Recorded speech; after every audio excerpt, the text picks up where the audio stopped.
도마가 이르되 주여, 주께서 어디로 가시는지 우리가 알지 못하거늘 그 길을 어찌 알겠사옵나이까? 내가 곧 길이요 진리요 생명이니 나로 말미암지 않고는 아버지께로 올 자가 없느니라. 너희가 나를 알았더라면 내 아버지도 알았으리로다. 이제부터는 너희가 그를 알았고 또 보았느니라. 빌립이 이르되 주여, 아버지를 우리에게 보여주옵소서. 그리하면 족하겠나이다. 빌립아, 내가 이렇게 오래 너희와 함께 있으되 네가 나를 알지 못하느냐? 나를 본 자는 아버지를 보았거늘 어찌하여 아버지를 보이라 하느냐? 내가 아버지 안에 거하고 아버지는 내 안에 계신 것을 네가 믿지 아니하느냐? 내가 너희에게 이르는 말은 스스로 하는 것이 아니라 아버지께서 내 안에 계셔서 그의 일을 하시는 것이라. 내가 아버지 안에 거하고 아버지께서 내 안에 계심을 믿으라. 그렇지 못하겠거든 행하는 그 일로 말미암아 나를 믿으라.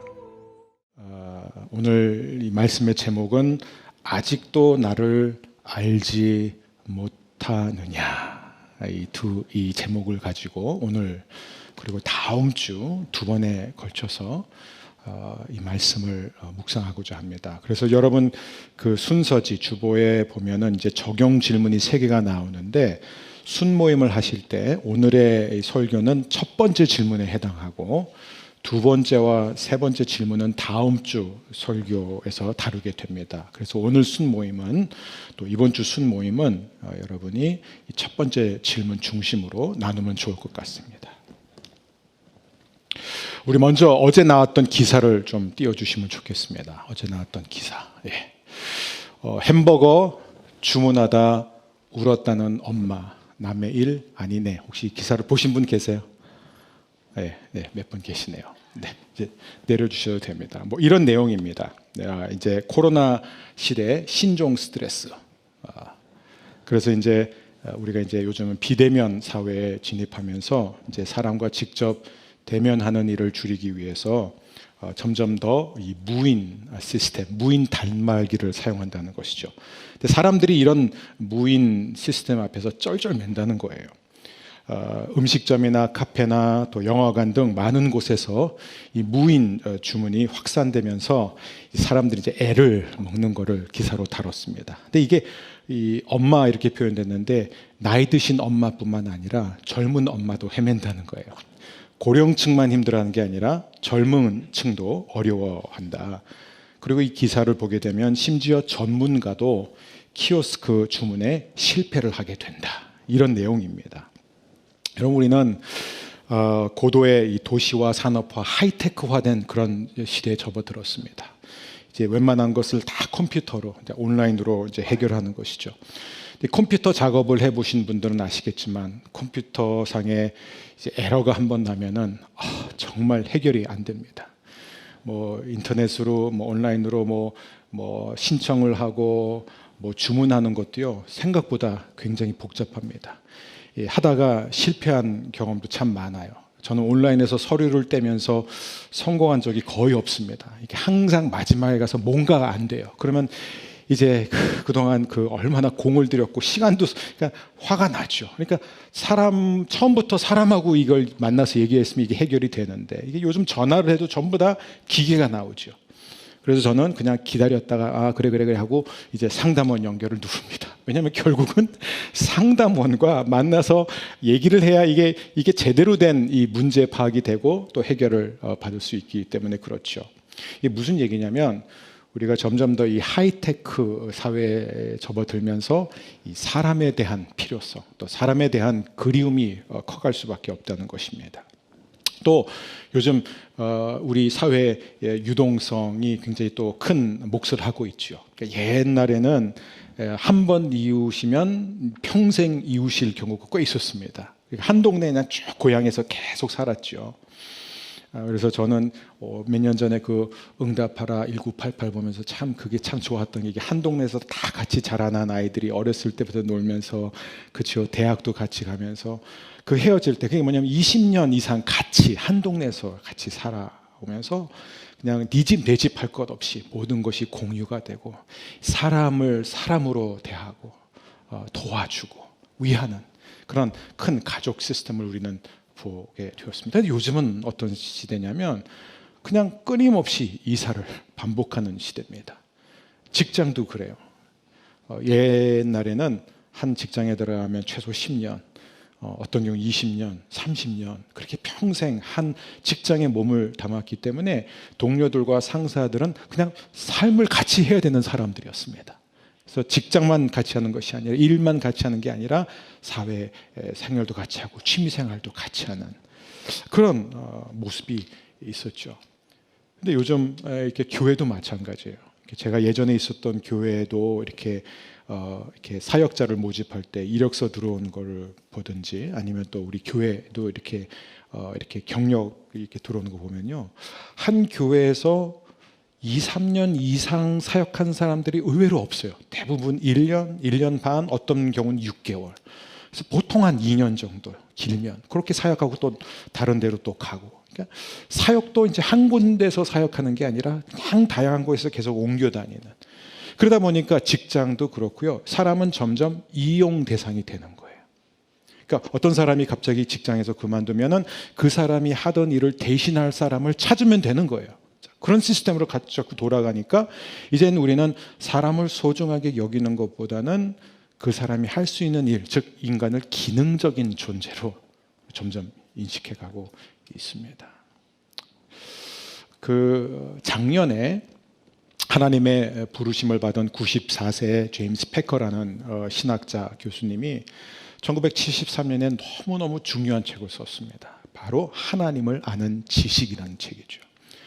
그 책은 오늘날 현대 기독교의 고전이 되었습니다. 오늘날 여전히 많은 사람들이 그 책을 읽어요.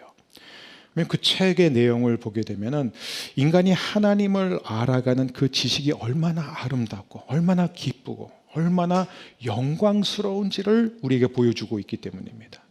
그래서 저는 우리 성도님들이 적어도 이렇게 고전은 많이 읽으셨으면 좋겠어요. 이런 좋은 책들을 많이 읽으면 좋을 것 같습니다. 여러분,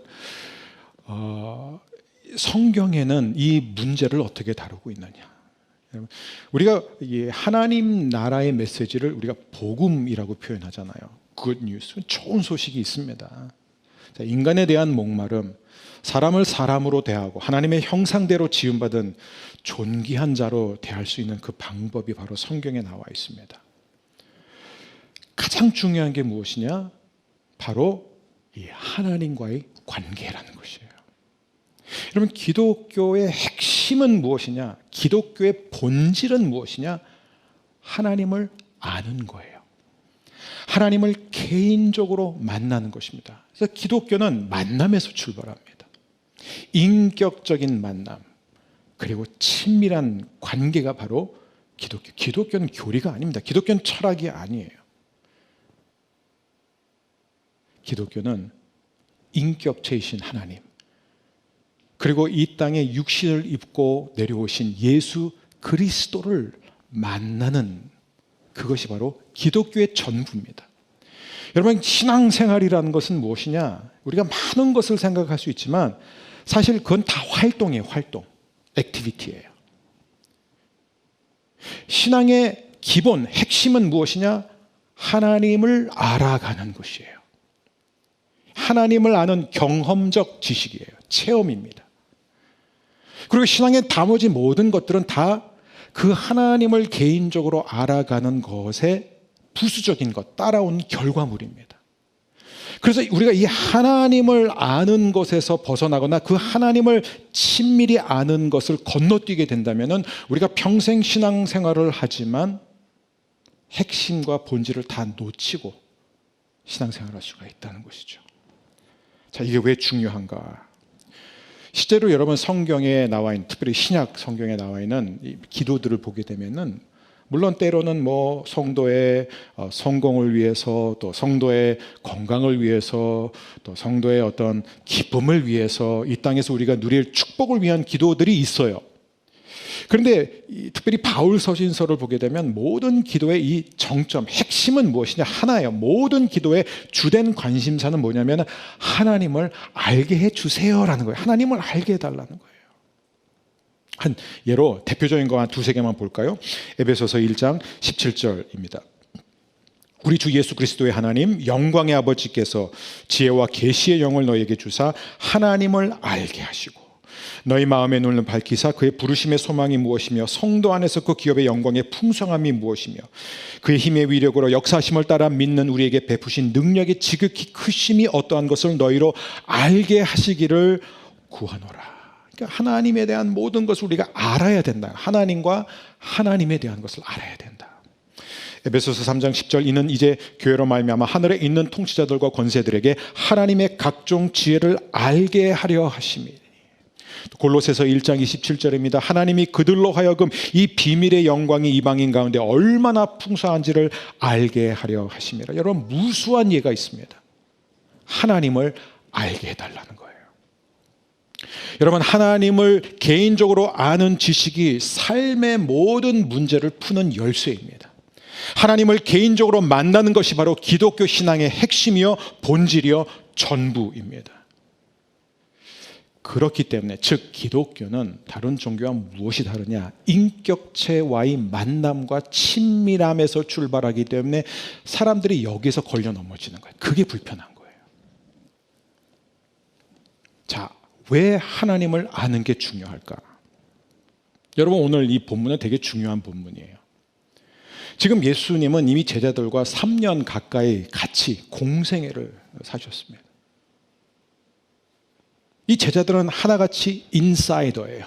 그러니까 예수님의 최측근이었습니다. 매일 예수님과 함께 밥 먹고 같이 자고 예수님의 모든 가르침을 다 들었고 심지어 예수님이 하라는 대로도 다 했어요. 나가서 사역도 했습니다. 가난한 자에게 먹을 것을 줬습니다. 병든 자를 위해서 기도해서 고쳐줬습니다. 예수님께서 물 위를 걷는 것, 죽은 자를 살리는 것, 하여간 기가 막힌 것들은 다 눈으로 보고 예수님의 모든 가르침을 다 들었어요. 여러분 세상에서 아무리 설교를 잘해도 예수님만큼 말씀을 정확하고 파워풀하게 전할 수 있는 분이 없어요. 왜냐하면 예수님이 바로 하나님 나라의 실체이기 때문이에요. 자, 이런 예수님한테 직접 가르침을 받았던 제자들. 근데 예수님이 하나님을 보여주세요, 아버지를 보여주세요라는 이 빌립 앞에 뭐라고 대답하십니까? 빌립아, 내가 그렇게 오랫동안 너희들과 함께 있었는데도 너는 아직도 나를 모르는구나. 너는 아직도 나를 잘 알지 못하는구나. 저는 이 말씀을 대하면서 굉장히 마음이 무거웠습니다. 나는 과연 얼마큼 하나님을 잘 알까? 그래서 우리는 자신에게 한번 오늘 던지, 나는 정말 아버지를 아는가? 나는 주님을 아는가? 여러분 대답할 때 신중하게 대답하세요. 예수님이 빌립에게 그 말씀을 하셨다는 것은 뭐냐면 빌립은 전임 사역자예요. 예수님께 헌신한 사람이에요. 헌신이 부족해서 지금 예수님을 잘 알지 못하는 게 아니에요. 헌신했어요. 열정이 있습니다. 자신의 생업을 포기했어요. 집을 떠나 지금 예수님을 따르고 있습니다. 예수님을 위해서 고난도 그동안 받았어요. 욕도 먹었습니다. 예수님의 말씀을 다 들었어요. 그 말씀대로 행하려고 노력하고 있습니다. 그런데도 빌립이 예수님을 잘 모른다는 거예요. 그럼 저는 신학교에 있으면서요, 신학생들을 가르치면서 제가 느끼는 게 뭐냐면 너무 하나님을 모르는 사람들이 많다는 거예요. 신학교 졸업할 때도 그렇고요. 빌립으로 보자면 그는 최고의 스승으로부터, 예수님 자신으로부터 최고의 신앙교육을 받은 사람이었어요. 그런데도 예수님을 잘 모른다는 것은 저와 여러분, 우리도 얼마든지 내가 예수님을 안다고 생각할 수 있어요. 그런데 실제는 뭐예요? 우리가 예수님을 잘 모르는 거예요. 과연 나는 예수님을 잘 아는가? 여러분 우리가 예수님에 대하여 아는 것과 예수님을 아는 것은 분명히 다르죠. 즉 우리가 예수님을 객관적으로 아는 것과 예수님을 주관적으로 아는 것은 전혀 다른 것입니다. 우리가 예수님에 대한 모든 정보, 예수님의 모든 가르침을 다 듣고 아는 것과 예수님이라는 인격체를 아는 것은 전혀 다른 얘기예요. 이게 같은 게 아닙니다. 우리가 빌립을 보면 그거 금방 알 수 있잖아요. 빌립은 두 눈으로 예수님을 늘 봤습니다. 예수님의 육성을 늘 들었습니다. 예수님이 행하는 모든 것을 현장에 있었어요. 보았습니다. 근데 예수님을 알지 못했어요. 예수님에 대한 정보는 다 갖고 있었어요. 예수님에 대하여 알 만큼 알았어요. 예수님에 대한 객관적인 사실은 다 알았습니다. 그러나 여전히 이 빌립을 보게 되면은 예수님을 주관적으로 잘 모른다는 거예요. 여러분 한번 이렇게 생각해 보면 어떨까요? 이제 우리가 어떤 사람과 만났어요. 근데 이제 그 사람하고 관계를 이제 맺습니다. 그러면 우리가 상대방을 알려면은 나이가 어떻게 되세요? 뭐 고향이 어디세요? 또 뭐 어디 사세요? 뭐 공부하셨나요? 아니면 지금 직장 어디 다니세요? 뭐 이런 것들 우리가 정보를 캐내잖아요. 그 사람을 알려면 정보가 있어야 되니까. 여러분 그런데 이 개인적인 관계를 맺지 않은 상태에서도 우리는 얼마든지 상대방에 대한 정보를 알아낼 수 있습니다. 그런데 이제 우리가 정보를 알아내는 데서 시작하지만 그런데 이제 그게 계속 정보적 지식 차원에서 끝나면은 그 관계는 발전할 수 없는 거예요. 거기까지예요. 그래서 이제 친구가 되려면 동료가 되기 위해서는 어떻게 해야 돼요? 개인적인 알무로 가야 되는 거예요. 그러니까 경계선을 넘어야 되는 거예요. 이제는 정보가 아니라 무엇이 그 사람을 슬프게 하고 무엇이 그 사람을 기쁘게 하고 무엇이 그 사람을 화나게 하고 무엇이 그의 행동을 좌우하고 무엇이 그의 기분을 좌우하고 그 사람은 왜 저렇게 말하고 이 사람은 왜 이렇게 생각하고 왜 이렇게 행동하느냐. 우리는 이 사람의 내면을 알아야 되는 거예요. 그게 바로 개인적인 알이죠. 그래야 우리는 친구가 되는 거예요.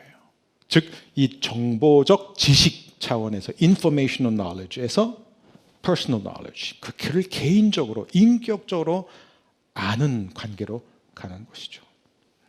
여러분, 우리가 빌립을 통해서 무엇을 배울 수 있느냐? 빌립 같은 예수님의 최측근이라 할지라도 예수님에 대한 정보적 지식 차원에서 머물 수 있다는 거예요. 중요합니다. 그렇게 예수님과 함께 했는데, 그렇게 가까이 있었는데, 모든 가르침을 다 들었는데, 다 알고 남들에게도 가르쳤는데, 그런데 예수님에 대한 정보적 지식에 머물러 있는 것이에요. 자, 여기서 우리가 중요한 구분을 해야 됩니다. 자, 우리는 상대방을 개인적으로 알지 못해도 상대방에 대한 정보를 얼마든지 가질 수 있습니다. 그러나 상대방에 대한 정보가 없다면 우리는 상대방을 개인적으로 인격적으로 만날 수는 없어요. 이게 중요합니다. 예를 들어서 이런 거예요. 요즘 뭐 아이들이 막 요즘 막 아이돌, 뭐 가수, 뭐 축구 선수에 푹 빠져 있잖아요. 그래서 저는 뭐 요즘 이렇게 막 밤마다 막 저희 아들이 이제 뭐 그냥 자기는 또 축구에 빠졌으니까 뭐는 뭐 EPL 선수들의 뭐 키가 몇이고 신발 사이즈가 몇이고 이런 걸 다 온라인을 뒤져가지고 다 외워가지고 퀴즈를 내요. 그래서 막 온 가족 다 앉혀놓고 이걸 하자는 거예요. 그러니까 이제 뭐 누구는 어디 팀에서 어디 갔고 뭐 누구는 어느 팀 감독이었고 뭐 이런 걸 딱 막 물어봐요. 그래 얼마든지 그랬어요. 저희 막내는 또 어떤 가수한테 빠져가지고 막 가수 막 포스터 사달라고 그러고 막 다 좋아할 수 있어요. 그러나 아무리 그 사람에 대한 정보를 많이 얻어도 그 사람과 개인적인 관계를 맺는 건 아니에요. 그러니까 거기까지예요. 그 사람에 대해 아는 거지 내가 그 사람을 안다라고 말할 수는 없잖아요. 똑같은 것입니다. 여러분 어떤 사람들은 이렇게 따집니다. 아니 그냥 하나님 그냥 좀 심플하게 믿으면 안 되냐 이거예요. 전 그런 분들 의외로 많이 만나요. 저는 그냥 하나님 믿어줘요. 근데 왜 자꾸 교회 나오면 뭐 통독해라, 뭐 큐티해라, 뭐 성경 공부해라, 훈련 받으라. 저 이런 거 너무 싫어요. 이런 거 가면 괜히 하나님한테 더 실망해요. 사람들 보면서. 그러니까 저는 그냥 심플하게 하나님 믿을게요. 이렇게 말해요. 여러분 이게 말이 안 되는 게 뭐냐면 하나님에 대해서 잘 모르는데 어떻게 하나님과 관계를 맺을 수 있습니까? 그럼 중요합니다. 이걸 구분해야 돼. 우리가 하나님을 몰라도 하나님에 대해서는 많이 알 수 있어요. 그렇죠. 그렇지만 하나님에 대해서 모르면 하나님을 개인적으로 알 수 있는 방법은 없습니다. 중요합니다. 즉 하나님에 대한 이 개인적인 지식이 없어도 우리는 하나님에 대한 정보를 얼마든지 배우고 습득할 수 있어요. 이걸 좀 쉬운 표현으로 하자면은 우리가 하나님과 한 번도 인격적인 만남을 갖지 않고 하나님과의 친밀함을 유지하지 않은 상태에서도 얼마든지 우리가 성경을 알 수 있다는 거예요. 통독을 50번 하고 매일매일 큐티를 해도 하나님을 모를 수 있다는 거예요. 그게 가능합니다. 그런데 매일 말씀을 가까이 하고 매일 성경을 읽지 않으면 하나님을 개인적으로 알 방법이 없어요. 이게 헷갈릴 수 있는데 이게 중요한 구분입니다. 자, 요한복음 17장을 보게 되면 예수님이 굉장히 중요한 말씀을 하세요. 영생은 이것이니 이러세요. 영생. 그럼 무엇이 영생이냐? 영생은 유일하신 참 하나님을 아는 것이다. 그게 영생이다. 그리고 그가 보내신 아들을 아는 것이다. 중요한 말씀입니다. 자, 영생이란 하나님을 아는 것, 그리고 예수님을 아는 것, 그게 영생이라는 거예요. 이 영생 안에 들어가 있는 게 뭐냐면 인생입니다. 인생. 자, 여러분 여기서 말하고자 예수님이 말씀하신 건 뭐냐면 하나님을 알고 예수님을 아는 것이 우리의 인생에 있어서 굉장히 중요한 것이다. 그 말씀을 하신 게 아니라 너의 인생의 목적 자체가 하나님을 아는 것이다 이거예요. 너희가 왜 이 땅에 살고 있는지 아느냐? 너희가 왜 신앙생활을 하고 있는지 아느냐? 그 궁극적인 목표는 하나다. 하나님을 아는 것이야. 예수님을 아는 것이다. 그렇게 중요합니다. 제가 이제 다음 주 이 BGM 촬영을 위해서 이제 말씀을 묵상하다가 이제 우연히 이제 예레미야서 이제 9장 말씀을 보게 되었습니다. 저는 BGM 촬영을 어떻게 하냐면요, 막 읽지 않고 그냥 성경을 기도 막 한 다음에 성경 딱 피면 제일 먼저 들어오는 구절을 딱 갖고 해요. 그렇게 하고 있습니다. 재밌어요. 이제 딱 폈더니 예레미야서 9장이 딱 나왔는데 딱 보니까 23절, 24절이었어요. 이제 다음 주 BGM에 나오는데 이게 무슨 내용이냐면 이런 거예요. 하나님이 뭐라고 말씀하시냐면, 자, 너희들 중에서 지혜로운 사람이 있느냐 이거예요. 그러면 그 사람은 지혜를 자랑하지 말아라 이거예요. 자, 너희 중에서 힘이 센 사람이 있냐? 그 사람 힘 자랑하지 말게 하라 이거예요. 너희 중에서 돈이 많은 사람이 있냐? 부자가 있냐? 그 사람은 자기 돈 많은 거 자랑하지 못하게 하라. 왜냐하면 자랑할 사람은 이것을 자랑해야 된다. 곧 나를 알고 나를 이해하는 것을 자랑하라. 와, 이 말씀 정말 좋아요. 이거 좀 쉽게 생각해 보죠. 자, 어떤 사람이 있어요. 진짜 똑똑해. 막 그냥 중고등학교 때부터 그냥 완전히 나라고 막 뭐 최고로 좋은 대학에서 가장 좋은 성적으로 이제 졸업했어요. 그래서 막 그리고 경력도 너무 좋아요. 다수의 기업들이 그를 스카우트하려고 해요. 진짜 똑똑한 사람이에요. 정말 뛰어난 축구 선수도 어떤 운동 선수가 있습니다. 지금 가장 핫한 사람이에요. 그래서 막 팀들마다 막 거대한 이적료를 지불해가면서 그 선수한테 최고의 연봉을 주겠다고 막 약속하고 있습니다. 어떤 사람이 엄청난 부를 축적해가지고 지금 막 어마어마한 부자가 되었어요. 세계 최고의 갑부가 되었습니다.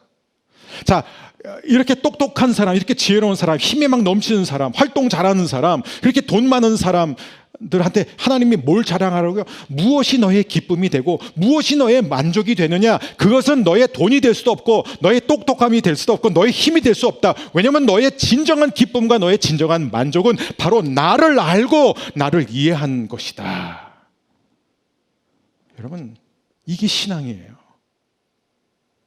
아무리 돈이 많은 것, 아무리 똑똑한 것, 아무리 능력이 많고 힘이 센 것보다도 진짜 우리의 삶을 기쁘게 하고 우리를 만족하게 하는, 우리를 행복하게 하는 것은 무엇이냐? 가장 영광스러운 것이 무엇이냐? 제임스 패커 교수의 말대로 하나님을 아는 지식이다 이거예요. 인간은요, 하나님의 형상대로 지음받았기 때문에 우리가 하나님을 알아갈 때 진짜 만족한다는 것입니다. 저는 여러분 안에 이 만족이 넘쳐났으면 좋겠습니다. 근데 이건 단지 만족 차원으로 하나님을 알아야 된다는 게 아닙니다. 내가 기쁘기 위해서 하나님을 알아가자는 얘기가 더 근원적인 문제가 여기에 있습니다. 왜냐하면 우리가 하나님을 알지 않고서는 신앙생활에서 하는 모든 것이 다 의미가 없어요. 왜? 핵심을 놓치는 것이기 때문에. 여러분, 빌립도 그 모든 신앙 활동을 하면서 핵심을 놓쳤다는 것은 저와 여러분도 핵심을 놓칠 수 있을 뿐만 아니라 핵심을 놓칠 가능성이 크다는 것이에요. 자, 여러분, 오늘 예배 드리고 이제 딱 나갈 때 우리 교회 성도님들은 제가 딱 보니까 하여간 영적 수준이 다르긴 해요. 근데 이제 한번 이제 예배 드리고 나오는 성도들한테 물어. 하나님이 예수님을 왜 이 땅에 보내셨죠? 하면 여러분 뭐라고 대답하시겠어요? 하나님이 세상을 이처럼 사랑하사 독생자를 주셨어요. 뭐 그걸 인용하실 수도 있죠. 하나님이 우리 죄를 사해 주시기 위해서. 하나님이 예수님을 보내주신 것은 우리의 고난을 대신하기 위해서. 하나님이 예수님을 보내주신 것은 마귀를 멸하기 위해서. 여러 가지 우리가 대답을 할 수 있습니다. 근데 여러분, 이런 대답들이 다 맞긴 맞지만 핵심을 놓친 거예요. 우리가 만일 예수님께 그 질문을 던진다면 예수님은 뭐라고 대답하실까요? 자, 성도란 무엇인가? 예. 크리스찬이라는 게 뭐냐 이거예요. 그리스도인으로 산다는 게 뭐예요? 그리스도인이 뭡니까? 라고 여러분 서로 우리가 나눈다면 아마 그리스도인은 하나님을 예배하는 사람입니다. 그리스도인은 하나님을 섬기는 사람입니다. 그리스도인은 하나님의 절대 주권을 인정하는 사람입니다. 그리스도인은 힘든 일을 당하면 하나님 앞에 나아가 그것을 토로하는 사람입니다. 그리스도인은 하나님의 말씀을 읽으면서 그 말씀을 통해서 위로받고 그 말씀에서 새 힘을 얻는 사람입니다. 그리스도인은 하나님께 하나님의 것을 드리는 사람. 뭐 이런 다양한 답변들 다 맞아요. 그런데요, 핵심은 아니에요. 뭐가 핵심일까? 그 핵심이 예수님이 빌립에게 주신 답변에 나오지 않습니까? 빌립아, 내가 너희들과 이렇게 오래 함께 했는데 너는 아직도 모르는구나. 내가 이 땅에 내려온 목적은, 내가 이 땅에서 고난 당해야 할 이유, 그리고 십자가에 못 박혀 죽어야 하는 이유, 내가 죽은 자 가운데서 다시 살아나야 할 이유, 내가 승천해서 하나님 보좌 우편에 앉아 있다가 다시 이 땅에 내려야 할 이유가 무엇인지 아느냐? 그것은 너희가 하나님을 알게 하기 위해서다. 여러분, 요한복음의 주제가 하나님을 아는 거예요. 그래서 예수님의 이 대제사장적 기도를 들어보면 계속해서 알게 해달라는 거예요. 아버지와 내가 하나라는 것을 알게 해달라는 거예요. 아버지를 알게 해달라는 거예요. 아들을 알게 해달라는 거예요. 그게 영생이고 그게 인생의 목적임을 알게 해달라고 하고 있습니다. 왜 그렇습니까? 왜냐하면 우리가 하나님을 매일 만나고 개인적으로 만나고 친밀한 관계를 맺는 것만큼 중요한 게 없기 때문이에요. 왜요? 기독교는 결국 하나님과의 관계, 하나님과의 만남에 근거하고 있기 때문에 그렇습니다. 자, 그런데 바로 여기 이제 우리 고민이 있어요. 여러분, 많은 사람들이 왜 기독교에 불편한 줄 아십니까? 난 기독교, 난 그거 못 믿겠어. 나는 정말, 난 예수님한테는 관심 있는데, 난 그분의 가르침 왜 자기만 길이래? 왜 자기만 진리래? 동정녀 탄생은 또 무슨 얘기야?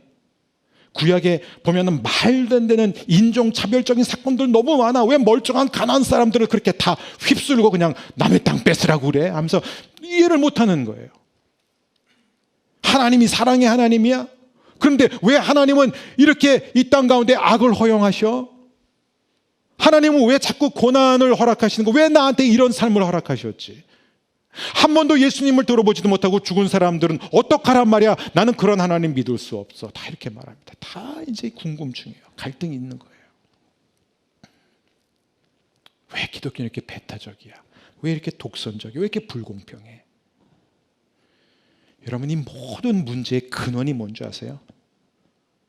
기독교는 만남에서 출발하는데 이 만남을 건너뛰기 때문입니다. 기독교는 지극히 개인적인 거예요.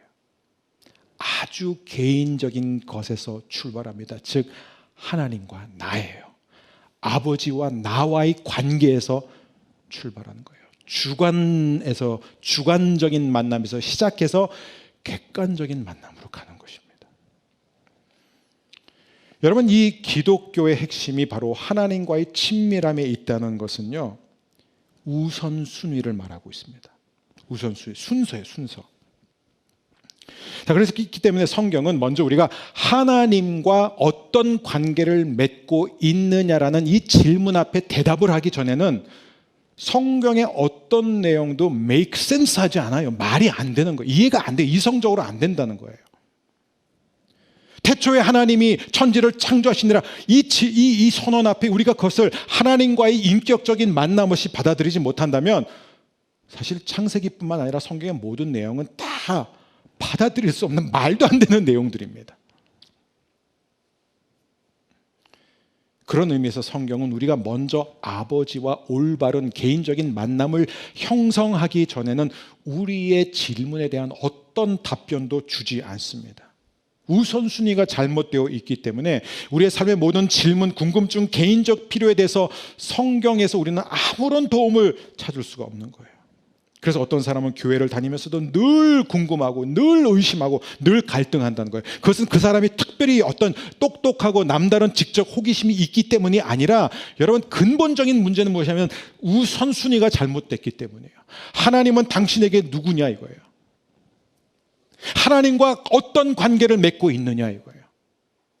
예수님이 빌립에게 던진 질문, 너는 나를 알고 있느냐? 라는 이 질문 앞에 명확한 결단과 답변이 나오기 전에는요, 여러분, 이런 갈등은 해결되지 않습니다. 여러분, 만일 우리가 정말로 하나님을 믿기로 결정하고 따른다면 우리는 반드시 정보 차원의 지식에서 개인적이고 친밀한 알므로 옮겨가야 됩니다. 근데 여기서 제일 중요한 게 뭐냐면 다음 주에 이제 우리가 더 자세히 나누겠지만 여러분, 상대방을 알아가기 위해서는 반드시 필요한 게 뭐냐면 자기를 열어야 돼요. 자기를 열어야 됩니다. 이제 다음 주 토요일 계시록 12번째 강의는 라오디게아 교회, 7교회 중 마지막 교회인데 이 라오디게아 교회가 왜 유명하냐면 보라 내가 문 밖에 서서 두드리노니 하는 예수님이 나옵니다. 예수님은 우리를 알기 위해서, 아니 우리를 아세요. 그래서 찾아오신 거예요. 근데 문제는 우리가 문을 닫았다는 거예요.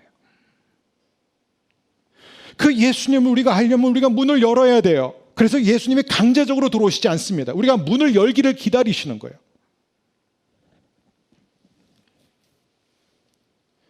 그러므로 기독교는 인격적 관계이기 때문에 먼저 이 인격이신 하나님과 관계를 맺어야만 그 이후에 모든 신앙생활이 가능해지는 거예요.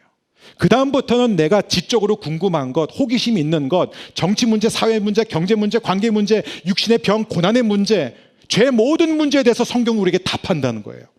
정말 우리가 만족할 만한, 우리가 정말 깨달을 수 있는 그런 답변을 주지만 우리가 먼저 하나님과의 인격적인 결합 없는 상태에서는요, 성경이 말하는 모든 것을 받아들일 수 없어요. 알아듣지 못하기 때문에요.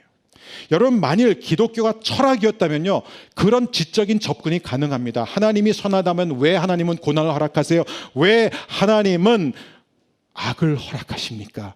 철학적으로 접근하면 돼요. 기독교가 철학이었다면. 근데 기독교는 철학이 아니에요. 나는 정말 지금 굉장히 다급한 필요가 있으면 난 지금 너무 아픕니다. 하나님, 나의 이 아픔에 대해서, 나의 이 절박함에 대해서 하나님은 뭐라고 말씀하십니까? 기독교가 만일 치료 요법이었다면 그렇게 접근해도 돼요. 근데 기독교는 치료 요법, 테라피가 아니라는 거예요. 기독교는 하나님이에요. 기독교는 예수 그리스도예요. 기독교는 그분을 아는 거예요. 그분과의 친밀함을 갖는 거예요. 관계예요. 그것을 통과하지 않으면 우리는 하나님이 우리에게 무슨 말씀을 해주셔도 알아듣지 못해요. 여러분, 니고데모 보세요. 똑똑한 사람이에요. 진짜 똑똑한 사람이에요. 바리새인들 중에서도 굉장히 영리한 사람이었습니다. 그런데 그가 예수님을 찾아왔어요. 그렇죠? 왜? 너무 궁금했어요. 진짜 영생에 대해서 너무 궁금했어요.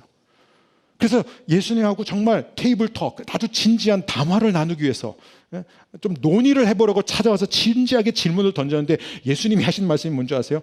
먼저 거듭나야 된다. 그리고 니고데모가 벙친 거예요. 아니 제가 묻는 질문에 왜 대답 안 하고 갑자기 저더러 다시 어머니 뱃속으로 들어가라고 그러는 거예요? 그게 뭐 대화가 안 되잖아요. 이거 보세요. 먼저 거듭나야 된다라는데 못 알아들어요. 이게 무슨 얘기인지 왜 내 질문에 대답하신 거예요. 네가 먼저 거듭나서 하나님과 하나가 되어야 된다. 나를 알아야 된다. 사랑하는 여러분, 오늘 이 말씀을 한번 결혼 관계로 한번 우리가 설명해보고 오늘 말씀 마치겠습니다. 여러분, 결혼 관계라는 게 뭐예요? 부부 사이에서는요, 아시겠지만 어떤 의미에서 부부는 동업자예요. 왜냐하면 여러분 둘이 같이 결정해야 되는 게 너무 많아요.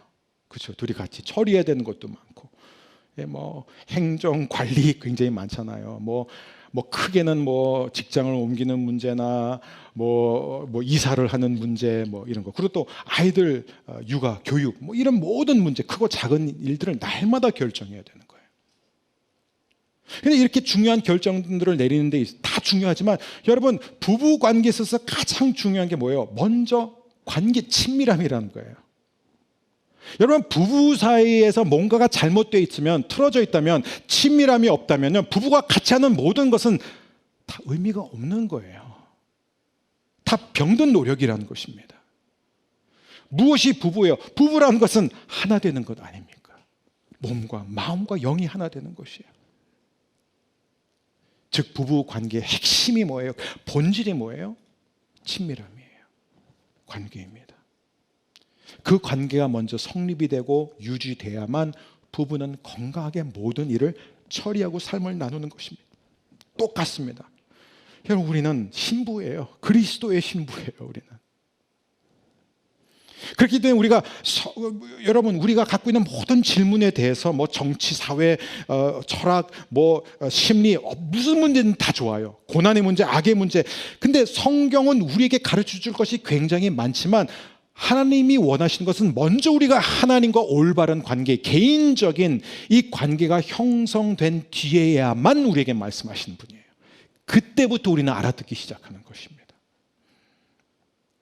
그렇기 때문에 하나님과의 개인적인 인격적인 관계가 세워지지 않은 상태에서 우리는 성경을 아무리 읽어도 머리가 나빠서가 아니에요. 그 사람이 박사학위를 3개 갖고 있어도 이해를 못하는 거예요.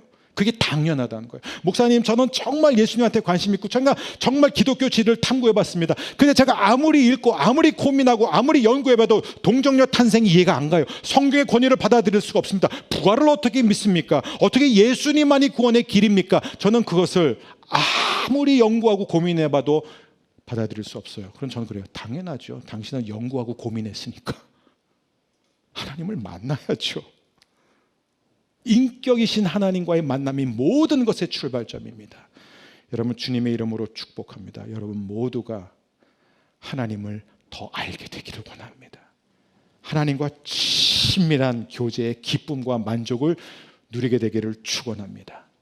오늘은 여기까지.